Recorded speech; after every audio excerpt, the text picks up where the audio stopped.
Anggi memanyunkan bibirnya sembari mengusap keningnya yang panas. Ayah, Anggi tidak mau menikah dengan laki-laki yang sudah tua.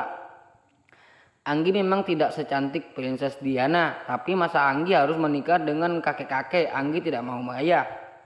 Rehan melotot apakah yang Anggi sebut kakek-kakek adalah dirinya.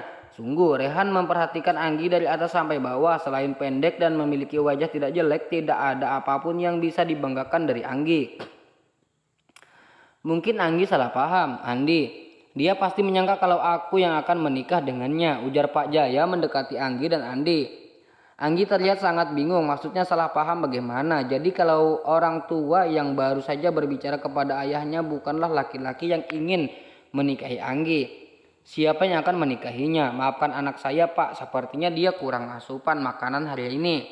Jadi otaknya agak terganggu. Ayah, rengek Anggi tidak terima. Pak Jaya hanya tersenyum, dia menarik lengan Rehan lalu membiarkan Rehan berdiri tepat di depan mata Anggi.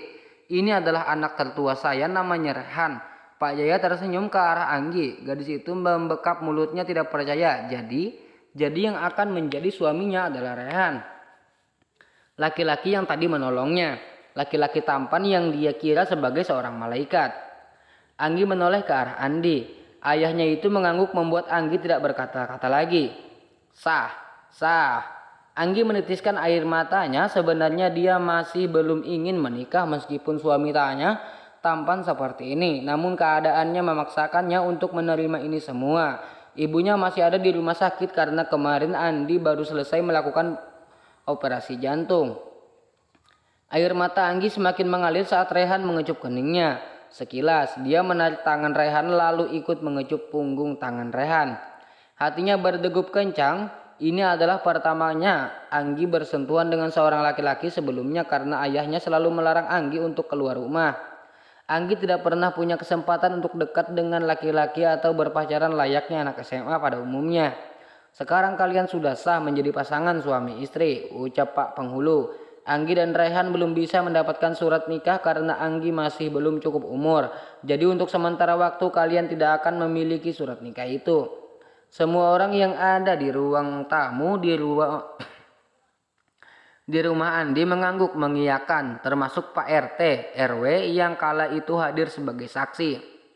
Terima kasih karena sudah mau menjadi saksi, Pak, ucap Andi menyalami Pak RT dan Pak RW. Semua orang sudah pergi kecuali keluarga Andi. Pak Jaya mendekati Anggi lalu menepuk bahu gadis itu lembut. Kamu sudah jadi istri Rehan, jadi kamu harus ikut Rehan ke Jakarta. Anggi langsung mendongak menatap ayah mertuanya. Sekolah Anggi bagaimana, Om? Di sebuah ruangan yang ada di rumah sakit, Anggi melirik suaminya menggunakan ekor matanya. Anggi belum pergi ke Jakarta karena Pak Jaya memberikannya waktu 2 hari untuk pamit kepada ibunya. Sementara surat-surat kepindahan sekolah telah diurus oleh orang-orang yang dipekerjakan oleh keluarga Jaya. Seharusnya Anggi sudah tidak bisa pindah bukan, namun karena koneksi dan uang, apa yang seharusnya tidak terjadi bisa terjadi. Anggi, sebaiknya kalian pulang dulu, kasihan suami kamu nak.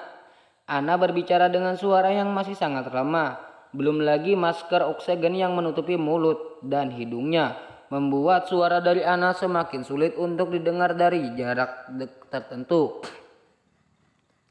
Ibu, Anggi ingin menemani ibu. Kenapa ibu malah menyuruh Anggi pulang? Anggi hanya memiliki waktu 2 hari sampai Anggi benar-benar akan pergi jauh dari kalian. Ana mengangguk. Dia bukan tidak mengerti maksud dari niat Anggi. Namun Anggi sekarang sudah memiliki suami. Dia tidak bisa bertingkah seenaknya saja sekarang. Ada orang lain yang harus dia perhatikan. Ada orang lain yang harus dia utamakan. Sebaiknya kamu memang pulang, Anggi. Biarkan ibu di sini bersama ayah dan Bayu. Kamu pulanglah, ini sudah malam nak, Rehan pasti sudah mengantuk. Ih, ayah sama ibu itu sama saja. Ya sudah, kalau begitu Anggi pulang. Besok Anggi tidak akan kesini lagi saja. Anggi akan langsung berangkat ke Jakarta. Anggi berdiri kemudian berjalan menuju pintu ruang rawat Ana.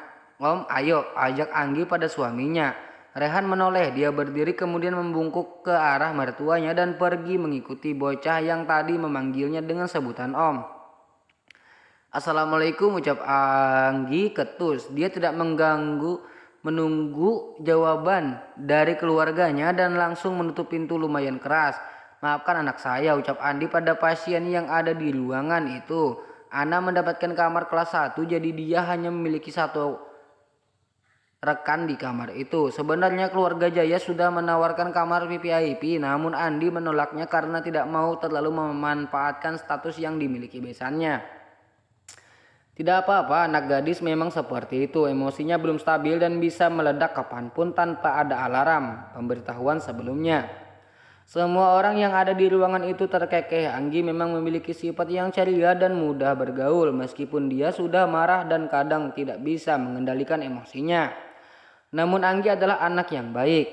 Baca doa dulu om. Om gak pernah baca doa ya kalau keluar dari satu tempat menuju tempat lain. Rehan yang hendak menginjak pedal gas mobilnya tidak jadi melakukan itu dan malah menatap Anggi dengan tatapan tajamnya. Baru kali ini Rehan mendapatkan lawan bicara yang berbicara dengan sangat santai padanya. Ingin rasanya Rehan melempar gadis itu keluar, namun dia masih memiliki janji kepada ayahnya untuk membawa Anggi ke Jakarta dengan selamat tanpa ada lecet sedikit pun. Rehan diam untuk sejenak lalu mulai melajukan mobilnya. Tatapannya lurus ke depan, suasana di dalam mobil itu terasa sangat sepi karena tidak ada yang mau membuka pembicaraan. Berhenti, tiba-tiba Anggi berteriak membuat Rehan refleks menghentikan laju kendaraannya. Rehan menatap Anggi sengit, namun gadis itu tidak tahu. Dia malah membuka pintu mobil lalu keluar dan menghampiri beberapa pedagang kaki lima yang sedang berjualan di pinggir jalan. Astaga, bocah itu benar-benar minta di bumi hanguskan. Dia pikir aku ini sopirnya sampai dia bisa seenaknya minta berhenti seperti ini. Rehan merasa sangat kesal karena tingkah Anggi. Belum lagi Anggi berhenti di tempat kumuh dan kotor, sepertinya makanan di sini juga tidak higienis. Rehan bergidik ngeri membayangkan beberapa banyaknya kuman yang akan menempel pada makanan yang dijual di pinggir jalan. Saat Rehan sedang menunggu Anggi kembali, tiba-tiba saja pintu mobilnya terbuka. Anggi muncul dengan menyembulkan kepalanya ke dalam mobil. Om, Anggi bersuara. Rehan hanya menoleh tanpa mau bertanya apapun. Om, sekarang om kan suami Anggi. Anggi minta uang jajan dong om. Anggi lupa bawa uang. Kenapa kamu memesan makanan kalau kamu nggak punya uang? Sahut Rehan dengan nada suara dinginnya. Rehan menggerutu namun dia tetap mengeluarkan dompetnya. Ini, Rehan menyerahkan kartu kredit miliknya. Aduh om, mana bisa jajan di pinggir jalan menggunakan benda seperti itu. Aku mau uang cash bukan kartu modelan begitu. Om pikir ini mal apa? Aku mau uang cash om, ujar Anggi ketika suaminya tidak merespon permintaan dia sebelumnya. Aku tidak ada uang cash, ada juga 50.000, nggak akan cukup. Anggi masuk ke dalam mobil meski hanya sebagian dari tubuhnya. Dia menyambar uang yang ada di tangan Rehan lalu tersenyum sumringah. Ini sudah lebih dari cukup om. Rehan menggelengkan kepalanya, bagaimana bisa dia menikahi bocah SMA yang masih kekanakan seperti ini. Ayahnya benar-benar tega menjodohkannya dengan gadis yang masih bau hancur. Rehan menarik napas panjang lalu menghembuskannya perlahan. Sepertinya hari-hariku tidak akan berjalan dengan baik setelah ini, ucap Rehan pada dirinya sendiri. Beberapa menit kemudian Anggi kembali masuk sembari membawa beberapa cemilan di tangannya. Oh mau tidak? Tanya Anggi menyodorkan cemilan itu pada Rehan. Ih, makan aja sendiri. Makanan kayak gitu kok dibeli sih? Pasti banyak kumannya itu. Anggi memutar bola matanya malas. Bisa-bisanya Rehan mengatakan makanan yang setiap hari dia makan banyak kumannya. Om, kalau ini banyak kumannya Anggi pasti sekarang sudah mati. Anggi tiap hari jajan ini kok di sekolah. Anggi memperlihatkan cilok, cimol dan juga sotong kepada Rehan.